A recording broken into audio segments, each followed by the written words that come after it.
Welcome to Omar blog another blog ভিডিওতে সবাইকে শুভেচ্ছা ও স্বাগতম। নতুন আরেকটি ভিডিওতে চলে আসলাম। আজকে দেখাবো গোপালপুর উপজেলা। হ্যালো বন্ধুরা, আমরা যাচ্ছি এখন গোপালপুরে। গোপালপুর যাওয়ার পথে আপনাদের কিছু দৃশ্য দেখাতে নিয়ে যাচ্ছি। দেখুন, হোন্ডাতে যাইতে মজাই আলাদা। আমরা যাচ্ছি এখন হোন্ডার পিছনে চড়ে।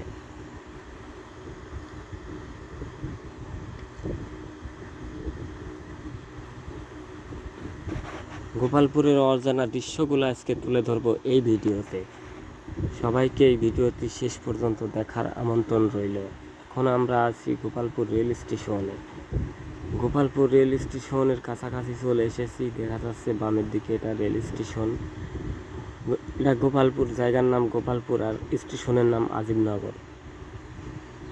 গোপালপুর বাজার এটা উপজেলার রাস্তা।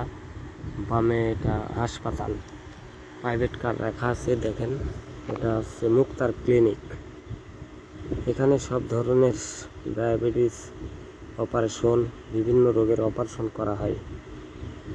আমরা চলে যাচ্ছি এখন মেলের পচা শাখর উপর দিয়ে উপজেলার পথে। অল্প কিছুক্ষণের ভিতরে আমরা উপজেলার ভিতরে প্রবেশ করব। উপজেলা মোড় থেকে যে ডান দিকে ফেরতে যে চলে আসলাম।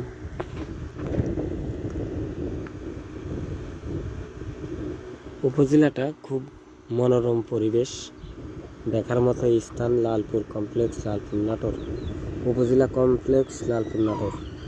দেখুন কি সুন্দর করে সাজিয়েছে উপজেলা কর্তৃপক্ষ। এখানে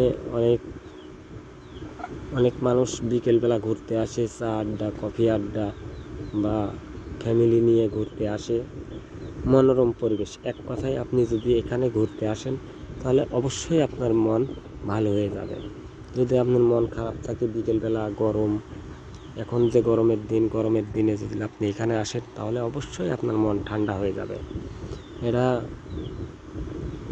উপজেলা কমপ্লেক্সের ঢোকার পথ, পারম্পরিক স্বাগতম। এটা দরজা, এটা দিয়ে ভিতরে ঢুকতে হয়। আর এই অফিসেই আপনার উপজেলার যে সমস্ত কাজগুলো করা হয় এই অফিস থেকেই করা হয়। আর এই দেখুন কি সুন্দর করে সাজিয়েছে উপজেলা কর্তৃপক্ষ। এখানে সপ্তাহে 2 দিন জমি রেজিস্ট্রি করা হয়। এখানে আরও উপজেলার যত কাজ এখান থেকে সম্পাদন করা হয়। এই উপজেলাতে অনেক সুনাম রয়েছে। এত সুন্দর করে সাজানো আর কোথাও এরকম উপজেলা নেই।